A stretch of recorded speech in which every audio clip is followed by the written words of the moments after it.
Hi, my name is Sharat Chandran. In this video, I will be teaching you how to use environmental variables in React.js.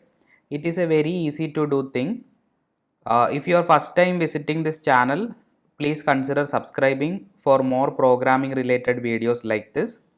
For better quality of video, you can use 1080p or 720p. So let's start without further ado.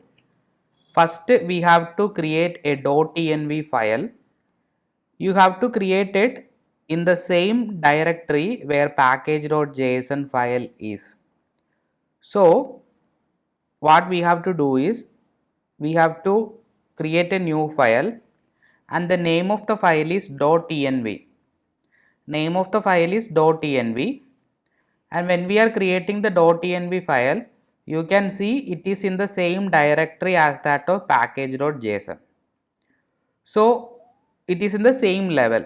So the name of the file is .env, and we have to give the name of the environment variable like this: React app. It has to start with React app. Okay, then only React will understand React app. After React app, we can give the name of our variable. So if the name of the variable is API URL, we can give like this: HTTPS. I'm giving a sample URL example.com. We can give another variable db user. db user is Sharat 96.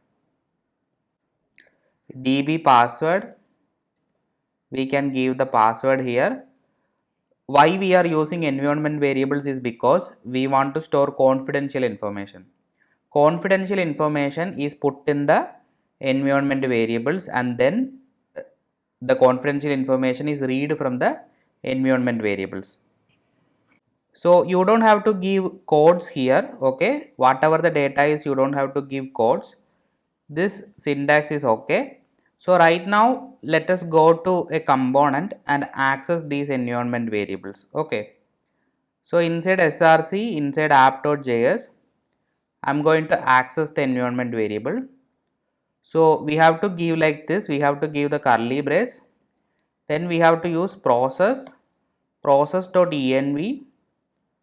dot, we have to give, let's copy this, React app db user, process.env React app db user.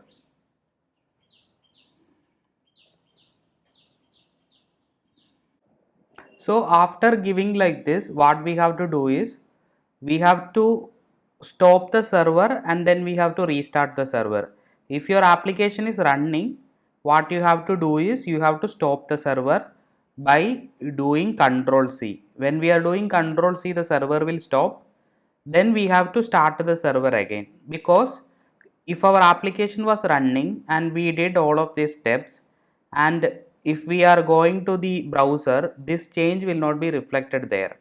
After adding new environment variables, or after creating environment file for the first time, or after adding new environment variables, we always has to quit the server and restart the server again in order to see the change.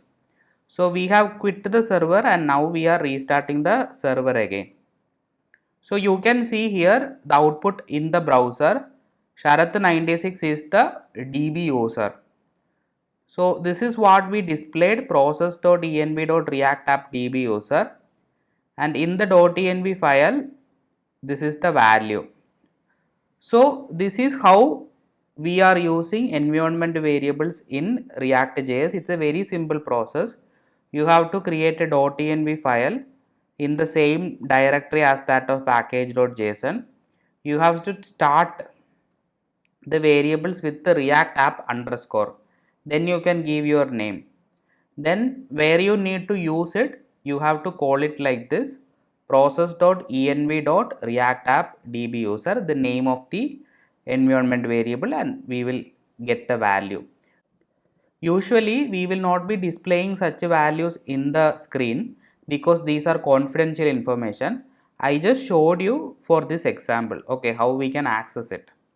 So if you like the video, let me know in the comments what you think about the video. For more videos like this, please subscribe to the channel. We'll see you in the next video.